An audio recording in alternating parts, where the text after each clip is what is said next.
Objetivos del Desarrollo Sostenible. En el 2000, las Naciones Unidas crean los Objetivos del Desarrollo del Milenio, pero no fue hasta el 2016 que las Naciones Unidas reemplazan por la Agenda 2030.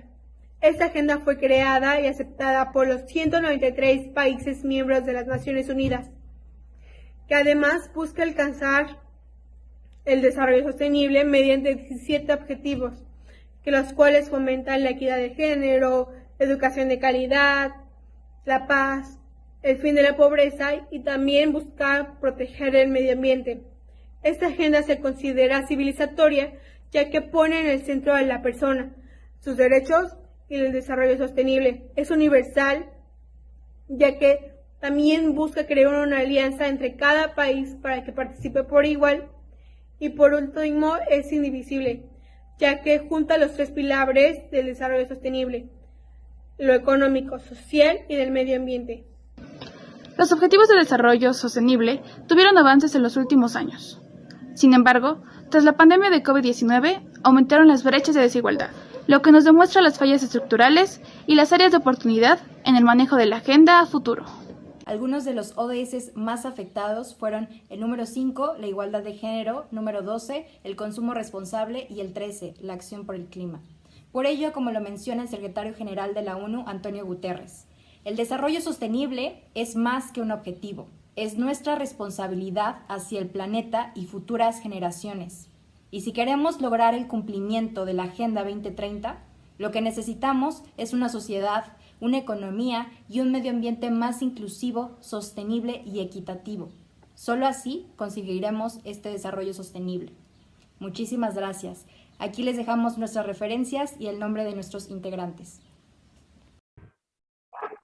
Por las jornadas académicas de Naciones Unidas, mis compañeros Hernández Avendaño Martagelia, Mateos Magallán Miguel Ángel, Pedraza Pérez Juan y su servidor Guzmán Gutiérrez Diego Iván, les presentaremos nuestro tema: matrimonios forzados en infantes. Y bueno, para poder hablar de matrimonios forzados infantiles debemos separar estos dos conceptos, lo que es forzado e infantil. Los matrimonios infantiles se llevan a cabo entre 2 infantes a un mayor de edad y un infante, y en los matrimonios forzados se ejerce una presión sobre el infante. La edad mínima de una persona para contraer matrimonio es de 18 años, aunque esta luego se ve reducida a través de un juez o de los mismos padres. Y pues esta problemática afecta a más de 700 millones de niñas a lo largo del mundo. En el diario oficial de la Federación se publicó el decreto que reformó el artículo 148 del Código Civil Federal, prohibiendo el matrimonio infantil. Publicando este decreto, quedaron eliminadas totalmente las disposiciones que permitían el matrimonio a partir de 16 años para los hombres y de los 14 años para las mujeres, así como la posibilidad de que las autoridades locales y las familias concedieran dispensas o consentimiento para que se llevara a cabo esta temprana unión. El matrimonio infantil está profundamente enlazado a la desigualdad de género, porque afecta a las niñas en mayor forma que a los niños, ya que 4/5 son niñas y 1/5 de eso mismo son solo niños. El matrimonio infantil despoja a las niñas de su infancia y los pone en peligro en su salud y en general su vida, ya que sufren la posibilidad de sufrir violencia doméstica al ser obligadas a casarse y disminuyen las posibilidades que tienen de estudiar. Bueno, el matrimonio infantil sigue existiendo en el continente africano, en el americano y también en el asiático. Los 3 países donde más prevalece esto es la República Centroafricana, seguida de Nicaragua y Madagascar.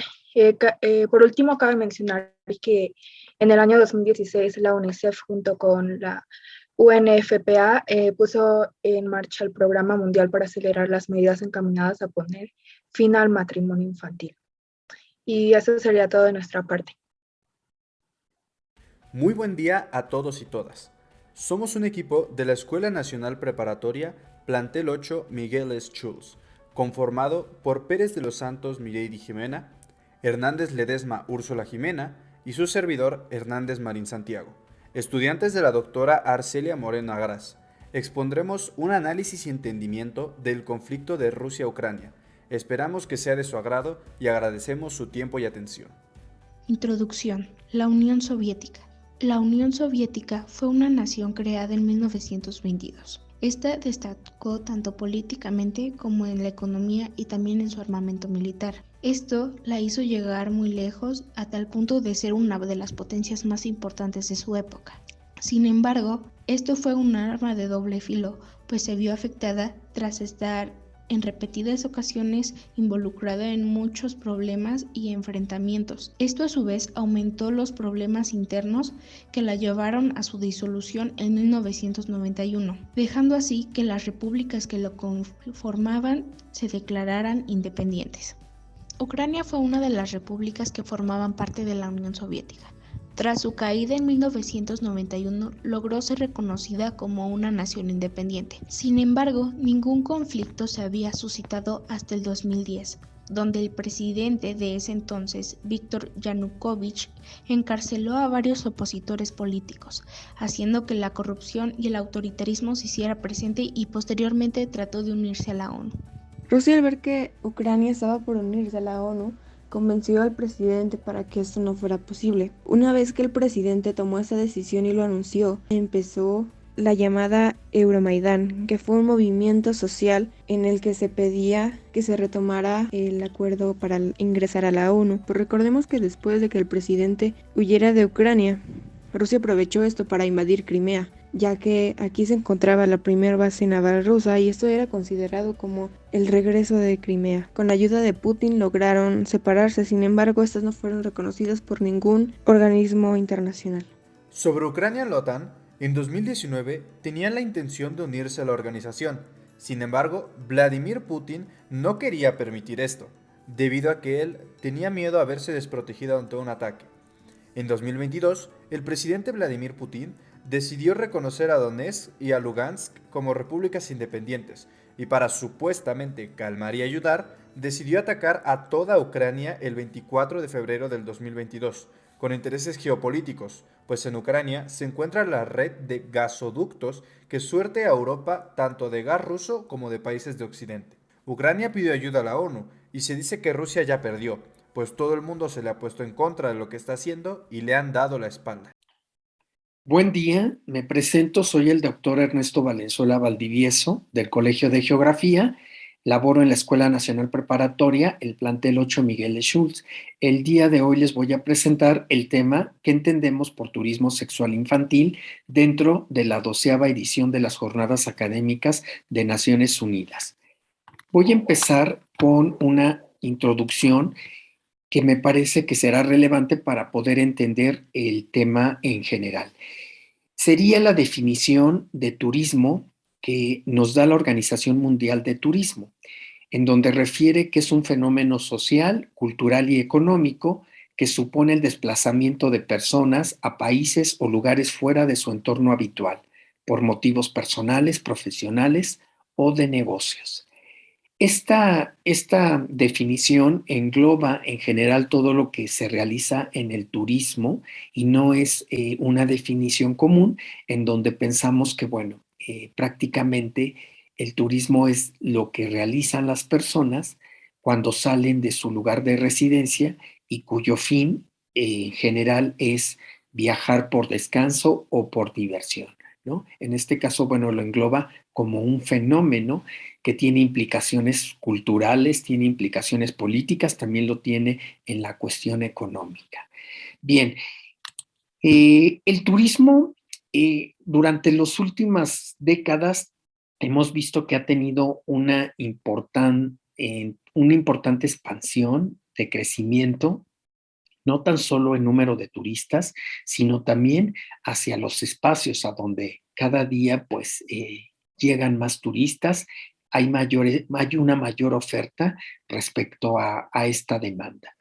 También el fenómeno del turismo dentro de esta dinámica del capitalismo al cual pertenece esta actividad económica, tiende constantemente a diversificarse. ¿Y a qué me refiero con esta diversificación? Que cada vez existe una mayor cantidad de turismos especializados para atender a grupos a nichos de mercado específicos de acuerdo a sus intereses o necesidades. En algunos otros casos, bueno, también el mismo turismo ha creado nuevas modalidades, nuevas especializaciones que han ido aumentando justamente bajo esta lógica del turismo dentro del capitalismo.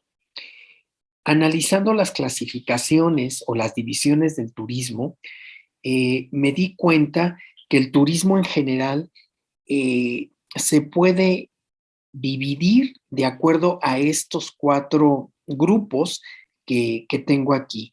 Por un lugar puede ser a través de el lugar en donde se realiza la actividad, y bueno, pues ahí podemos encontrar turismo que es específicamente de ciudad, turismo de campo, turismo de montaña, turismo de urbano, turismo rural. Y esto se refiere específicamente al lugar en donde se realiza la actividad turística. Por otro lado, el segundo grupo lo podríamos identificar como la actividad o las actividades que realiza el turista en el destino al que asiste. Y puede ser desde actividades deportivas, actividades de diversión, actividades de descanso, actividades de compras, actividades de negocios.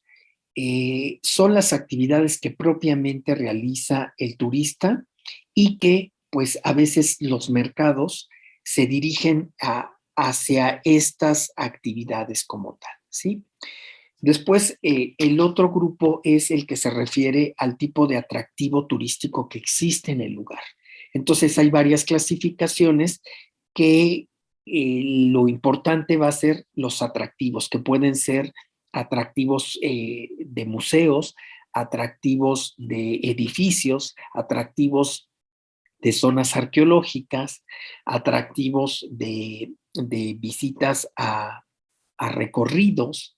Entonces, es dependiendo de los monumentos o de los atractivos que puede tener, que hay una clasificación para ello.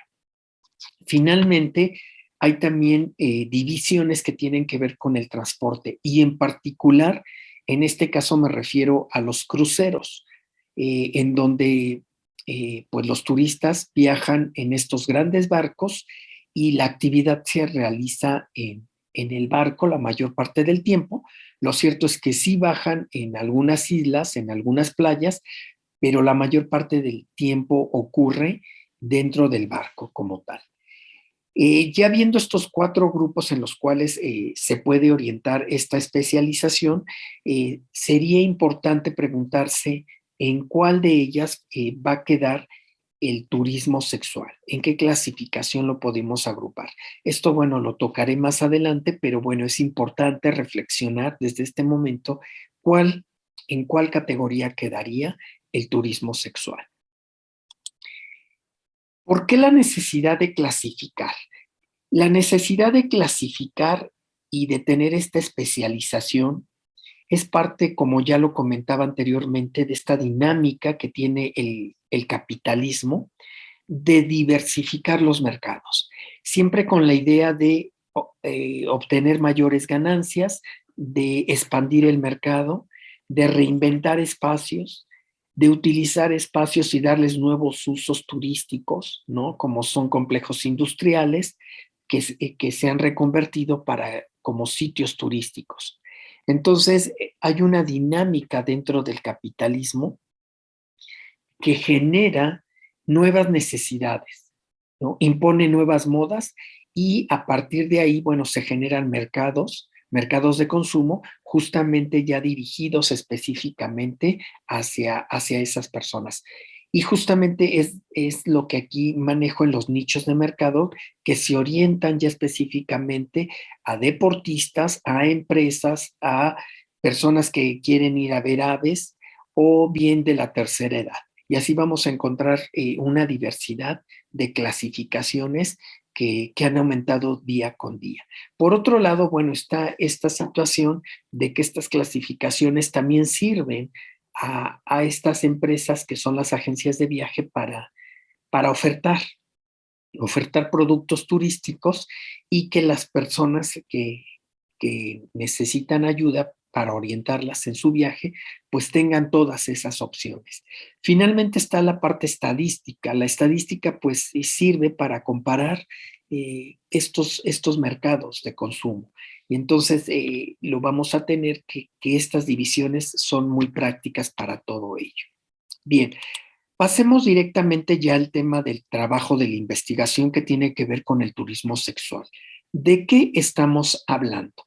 Bueno, hay varias definiciones. En este caso, bueno, yo tomé una de ellas que me pareció que si no es completa, sí nos da un poco, más allá de apoyarnos a entender qué es el turismo sexual. Al poner yo esta definición, me surgieron dudas, en parte porque no es muy claro, a pesar de que es un tema que actualmente es como más recurrente. Lo cierto es que hay como un vacío en cuanto a la definición del turismo.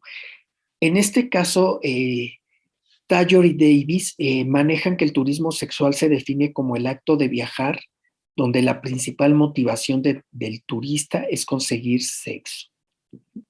Entonces, respondiendo a esta definición, a mí me surgieron las preguntas de cómo saber qué es el principal motivo de viaje, o sea, cómo lo sabemos, por qué una clasificación para este tipo de turismo, o sea, por qué entra dentro de una clasificación manejar a este turismo, saber cuáles son estos destinos que ofertan turismo sexual y por último, si efectivamente existe el turismo sexual. Bien, el sexo pues es el principal motivo de viaje, como nos lo dice la definición anterior, de estos turistas. No hay duda de que existen turistas que viajan exclusivamente para buscar una relación sexual. Eso no queda en duda. Sin embargo, la cuestión y el reto es saber cómo se obtuvo, cómo se supo que es el principal motivo. En otros tipos de turismos, en otras clasificaciones, posiblemente es más sencillo llegar con una encuesta, con una entrevista, entrevistar al turista y preguntarle cuál es el motivo por el que viaja. En este caso, es difícil saberlo porque el turismo sexual, en primer término, es mal visto y entonces las personas que practican el turismo sexual no están dispuestas a que se les identifique, son turistas que son anónimos, no quiere que se les reconozca, son actividades que se realizan en cierta forma de manera clandestina y por lo tanto no podemos tener datos confiables que traten de cuántos son los turistas que viajan y que además su principal motivo es por conseguir una relación sexual, ¿no? Si a eso le sumamos que esta actividad de turismo sexual principalmente se enfoca al mercado de la prostitución y que esta prostitución en muchos casos tiene contratadas a personas menores de edad, pues lo convierte aún en una actividad muy clandestina y entonces es difícil conseguir un dato certero en donde se identifique que ese fue el principal motivo. Ya sea que sea sexo consensuado o alquilado, generalmente esta práctica sexual es, como lo comento, es algo que no es tan fácil de saber. Entonces, me parece que más bien son intuiciones en las que se piensa que el turista viaja por ese principal motivo. Ahora, anteriormente, pues lo comenté, los turistas viajan por diferentes motivos. A veces sí hay uno en particular, pero ya estando en el destino, vamos a tener que hay muchos motivos y no tan solo uno cuando se viaja. Se viaja para descansar, pero también se viaja para divertirse, pero también se viaja para hacer compras, pero también se viaja para visitar un museo y no hay duda de que también pueda existir el que algún turista en algún momento busque una relación sexual. Entonces, el acotar esta situación como un principal motivo sí resulta un poco arriesgada. Prácticamente, ¿en qué consiste el turismo sexual? Bueno, es la compra de una relación sexual y se puede hacer directamente en el sitio, en un sitio en específico, no en el destino, sino dentro del destino turístico, pues habrá tal vez alguna calle, habrá algún barrio, pero no es el destino prácticamente en donde se realice toda la actividad o se oferte una actividad sexual. En otros casos, bueno, vamos a tener que sí se puede contratar a través de algún intermediario, ¿no? Pero bueno, es parte de estas actividades que puede realizar el turista. ¿Qué justifica tener una categoría de turismo sexual? Para algunos que consideran que sí existe este tipo de turismo, de que existe, bueno, no hay duda, pero volvemos, o sea, es una más de las actividades que realiza el turista y no necesariamente tendría que quedar dentro de una categoría. Muchos justifican el hecho de que exista una categoría de turismo sexual porque dicen que hay organizaciones delictivas que manejan, aparte de la prostitución, pues la trata de personas, la droga, y que pues atienden a estos mercados que buscan turismo sexual. Por otro lado, bueno, también hay muchos destinos turísticos que si bien la oferta de la prostitución existe, oferta en lugares muy específicos, lo cierto es que hay destinos en donde hay una prostitución disfrazada. ¿Y a qué me refiero con esto? En que no necesariamente la persona esté en algún lugar y cobre por su servicio, sino que son personas o habitantes que habitan en el destino y que debido a sus necesidades económicas se acercan a los turistas, ¿no? Para ver, pues, qué pueden obtener de ello. Pero no tan solo estamos hablando de un intercambio de dinero. En muchos casos, los habitantes, pues, lo que buscan es que el turista los pasee, que los lleve a comer, ¿no? Que los hospede en su hotel o que les dé ropa, por ejemplo. Y entonces estamos hablando de que hay una prostitución disfrazada que puede ser provocada por el habitante del lugar del destino o que el turista a su vez lo busca, ¿sí? Y bueno, por eso se habla también de que puede entrar dentro de esta categoría. Y por el otro, bueno, que ya se ha conformado en algunos países espacios exclusivos para el turismo sexual, ¿no? Pero aquí también existe una contradicción, porque estos espacios no están 100% diseñados para atender a una oferta de turismo. Son espacios que se generan y que se generan para atender a todo tipo de público, independientemente de si es turismo, si es un turista o no. Puede ser para la misma población local. Entonces, no necesariamente estaríamos hablando de que responden a las necesidades de una oferta turística como tal.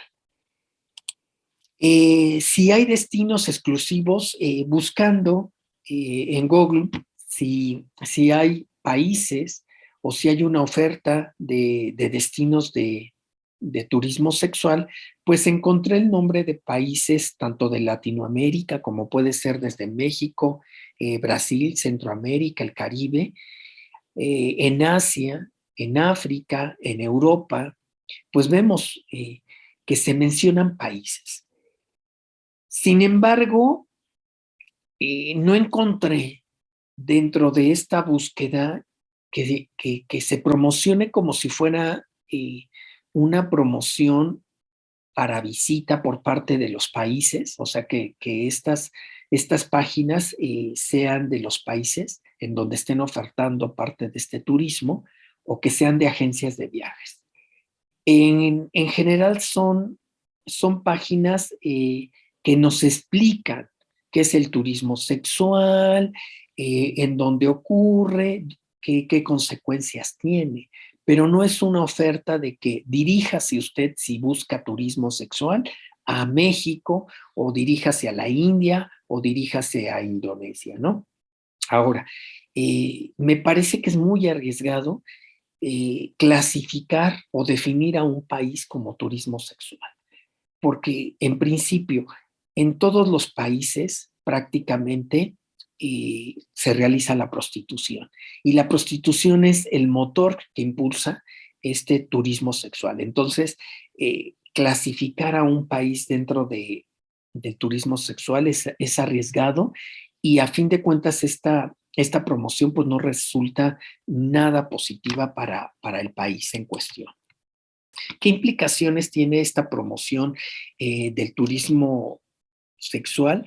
Pues en general, el turismo sexual tiene un vínculo con la prostitución, y en la mayoría de los países donde se realiza la prostitución, pues es una actividad que es ilegal. Entonces, obviamente, no es algo que se pueda promocionar como tal, y si a eso le sumamos que dentro de esta actividad ilegal, que es la prostitución, se emplean personas que son menores de edad, pues entendemos que no puede ser algo que se tiene que promocionar. Lo comentábamos, las implicaciones, generalmente los grupos o la prostitución está controlada por grupos delictivos que además se dedican a la trata de personas, al tráfico de armas, a la venta de drogas, a la delincuencia, al secuestro. Entonces, no tiene un sentido positivo el hablar de turismo sexual como tal. Ningún país se ve beneficiado de pertenecer a estos destinos y que se les señale, o como en el mapa anterior, como un destino de turismo sexual. Finalmente, la relación sexual con un menor es un delito, y en ninguna actividad económica pues se puede promover. Y en este caso, pues lo que estamos viendo es que se está promoviendo la prostitución, y dentro de esto pueden haber menores. Entonces aquí vemos algunas imágenes de países que justamente lo que han hecho es evitar que se promocione en su país como un destino de turismo sexual. Bueno, finalmente llego a las conclusiones. Lo que se define como turismo sexual no es más que una actividad entre las muchas que puede realizar un turista en casi todos los destinos turísticos. Volvemos, es una actividad, no tendría por qué ser una clasificación, porque a fin de cuentas lo puede o no lo puede realizar un turista, y no necesariamente es ir a un destino, porque pues, en cualquier destino se puede buscar contratar un servicio sexual. No hay destinos ni países de turismo sexual. Lo que sí existe son espacios muy concretos que son calles, como puede ser en Tijuana, como puede ser en Cancún, bares, zonas que son las llamadas zonas rojas, donde se ejerce la prostitución. Pero eso es muy diferente a hablar de una ciudad en donde se ejerce el turismo sexual, porque no es la ciudad, no es el país.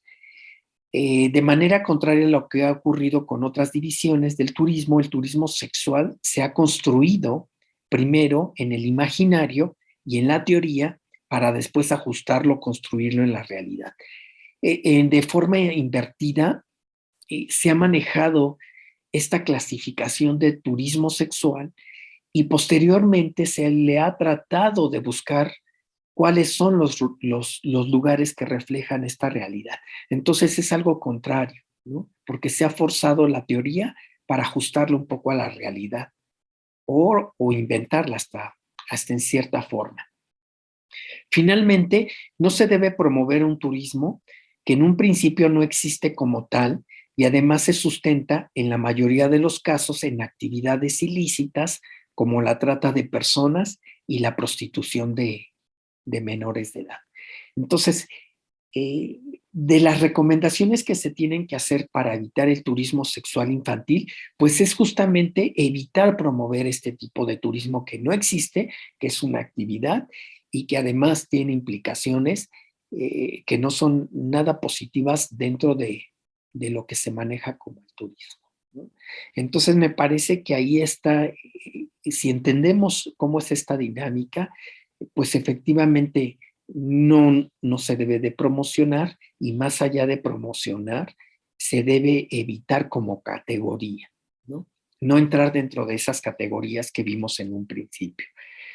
Y finalmente, bueno, está la bibliografía que utilicé. Algunos son artículos, algunos son libros, acompañados de otros videos en donde nos va especificando pues cómo se maneja toda esta cuestión de la prostitución, de los grupos que la controlan y qué hay detrás del turismo sexual.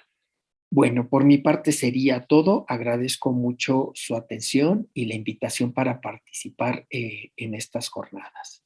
Gracias, hasta luego.